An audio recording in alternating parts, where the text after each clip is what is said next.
Nous qui sommes sans passé, les femmes. Je n'aime pas les étiquettes.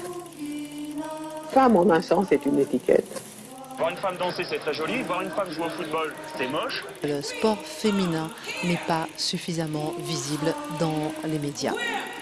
Après les années un peu ouvertes, les années 70 qui étaient un peu ouvertes, là on a un retour de bâton qui est quand même pas très rigolo. De faire du football, de faire du rugby, ne lâchez rien, ne laissez jamais personne vous dire que vous ne réussirez pas, quel que soit votre niveau de pratique.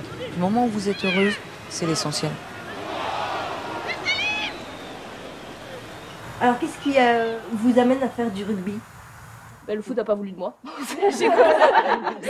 Je me suis présentée au foot, ils n'ont pas pris les filles, je suis allée au rugby, j'ai essayé, ils m'ont tout de suite acceptée et je suis vraiment prise au jeu.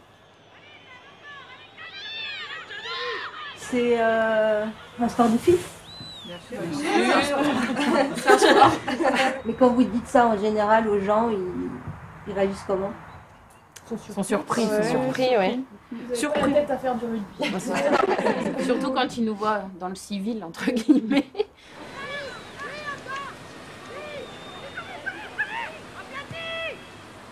Moi, je l'ai découvert très tôt, ce sport-là, vers 14 ans. Et le plaisir de revenir toutes les semaines, le fait de faire de la compétition, c'est un sport vraiment complet. Il y a plein de choses, il y a des phases techniques, des phases physiques. Enfin, c'est vraiment le fait que tout le monde puisse jouer.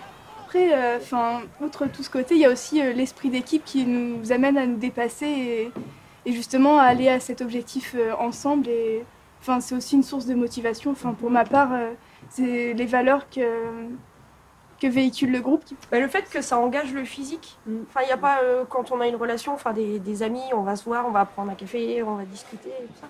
Là, on s'engage physiquement aussi, donc ça crée d'autres liens. Et le fait que ça soit un sport de contact, je pense que ça enlève quand même certaines barrières.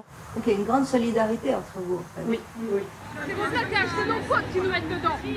Je veux plus voir un plaquage raté, je veux plus voir une faute. Moi, j'ai commencé en masculin. Quand on commence jeune, on commence en masculin et ensuite on passe en féminin. On a eu de la chance, on a eu des équipes qui nous ont bien acceptés. Oui, après, il faut être très performant sur le terrain parce que quand vous avez une équipe en face et qu'il y a une fille dans l'équipe, c'est vous qui vont essayer de passer en premier. Est-ce que c'est un sport viril ? Il va falloir venir essayer mardi soir. Comme ça, vous verrez. Non, c'est pas un sport viril, c'est un sport de combat. Ça reste un sport de combat collectif. Donc effectivement, il y a du contact et ce qui peut faire peur et créer de l'appréhension. Après, quand on est prêt et qu'on a envie d'y aller, ça fait pas mal. Après, moi, je pense qu'on a tendance à confondre la virilité et le courage. Et en soi, je pense pas que le courage, ce soit un adjectif propre à l'homme.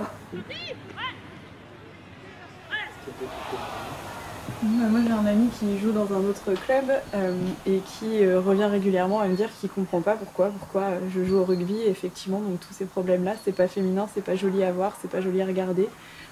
Ça peut endommager le corps de la femme et voilà.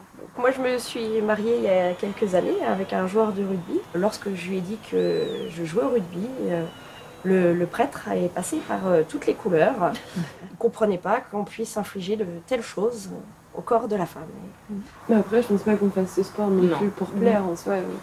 L'été, quand je me mets en short, on me dit t'as vu l'état de tes jambes, c'est moche, ça sert à rien de les exposer, t'as des bleus, t'as des cicatrices. Oui, après, c'est aussi notre parcours sur le terrain, c'est les marques que les coups ont laissées, et au contraire, il faut les assumer, c'est une partie de nous, le rugby, c'est une partie de nous. Pourquoi est-ce qu'il doit servir à quoi le corps de la femme ? Joli. Moi, j'ai mon employeur aussi qui, quand je suis arrivée, donc je dis oui, il y a un club de rugby à Alençon, viens travailler avec nous. Et puis au bout de quelques mois, il m'a fait comprendre qu'il fallait quand même éviter de revenir avec des blessures visibles, des bleus sur la face. Moi, j'ai une tendance à avoir facilement des bleus sur le visage.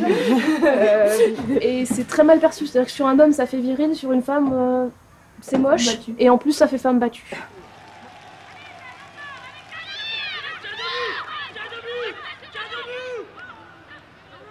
Qu'est-ce qui fait qu'on a mis autant de temps pour que vous puissiez, vous, naturellement dire « je fais du rugby, il n'y a pas de problème ».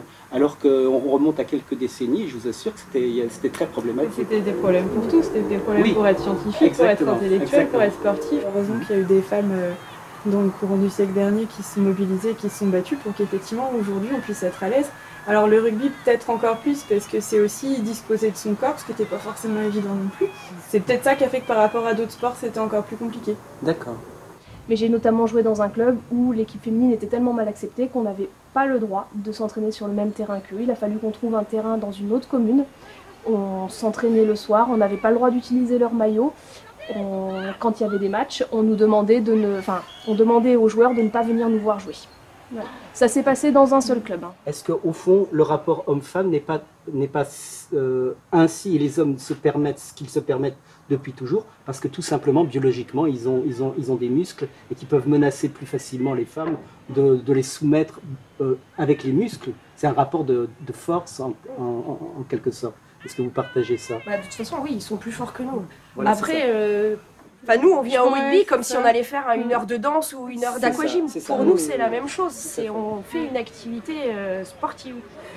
On parlait de biologie. L'égalité physique, on ne l'aura jamais. Effectivement, c'est physiologique. L'homme est plus fort que nous. Moi, je ne comprends pas l'égalité des droits. On est une personne, on n'est pas un homme on est un homme avec un grand H et je ne vois pas pourquoi un homme aurait le droit de venir faire du rugby et pas une femme. Quoi. Mais vous n'avez pas l'impression quand même de sortir d'un cliché quand Alexiane parle et que tu dis que l'été on voit tes cicatrices, etc. T'assumes ça, tu sors d'un cliché féminin fort. Oui, mais justement on essaye que ça nous... Je pense que notre combat aussi, au-delà de notre pratique, c'est de faire en sorte que ça ne soit plus un cliché, que ça soit plus, qu'on n'ait plus tous les préjugés qu'on traîne, qu'on soit une sportive tout simplement. Faire du rugby, c'est une façon de militer. C'est pas peut-être inconsciemment. Inconsciemment. En deuxième approche, on va dire, on a notre épanouissement personnel d'abord, et collectif du coup. Et après, effectivement, quand on a des remarques comme ça, ça devient notre combat aussi. On est une personne et on a autant le droit de pratiquer, que ce soit la danse, le rugby, enfin une activité, quelle qu'elle soit. Comme les hommes, ils ont le droit de tricoter, ils ont le droit de... Exactement. Faire la vaisselle. On s'entraîne le mardi soir à partir de 19h45 jusqu'à 21h30. Nous recrutons, donc comme on dit, essayer c'est adopter.